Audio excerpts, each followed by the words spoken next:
China is controversial in the West because it's so different from the Western countries in terms of political system and economic model, which actually makes China, to me, very chic today. After all, it's not China that fallen into the financial crisis, but the United States and many Western countries. It's not the China model that's fallen out of favor, but the neoliberal model of the West. China doing fine.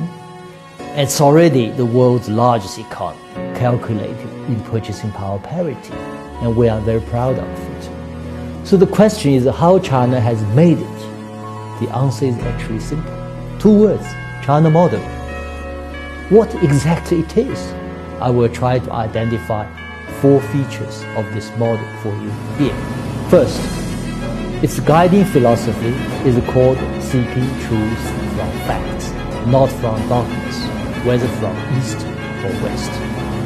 From examining the facts, the late leader Deng Xiaoping concluded that neither the Soviet model nor the Western model really worked for vast developing countries desiring for modernization. Hence, Beijing decided to explore its own way of development, appropriate to China's own national conditions. Second, people's livelihood oriented. This is very important. Whether you conduct economic reform, social reform, or political reform in China, they must all be down to earth and produce tangible benefits to the Chinese people in material terms, in cultural terms, and in other terms.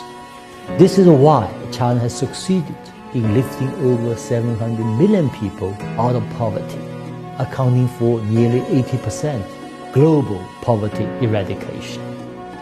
This fact alone has changed China forever, and I think has changed the world forever. Third, a mixed economy.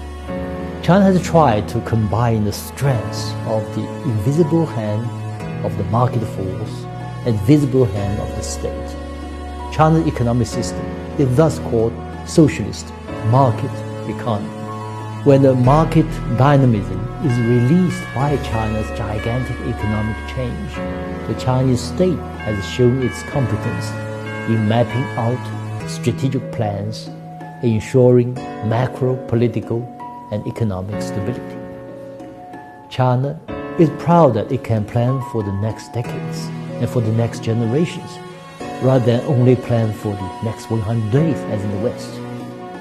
Fourth, gradual reform and trial and error approach. Given the size and complexity of the country, China has encouraged experiments of all sorts, as exemplified by China's special economic zones, where new ideas and practices are tested, such as land sale, 100% foreign-owned enterprises, high-tech joint ventures, creative startups, the list goes on.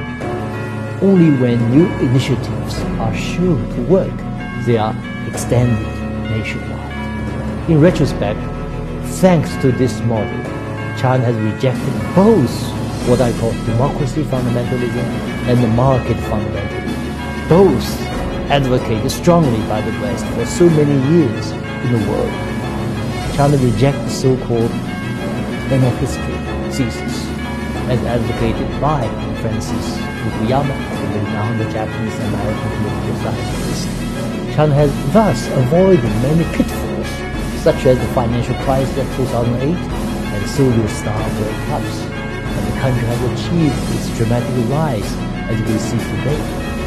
Given all the crises faced by the West today, if some in the West still think the Western model is the best in the world, we will only say to him or to her, please stay with your model. We don't envy you. Full stop.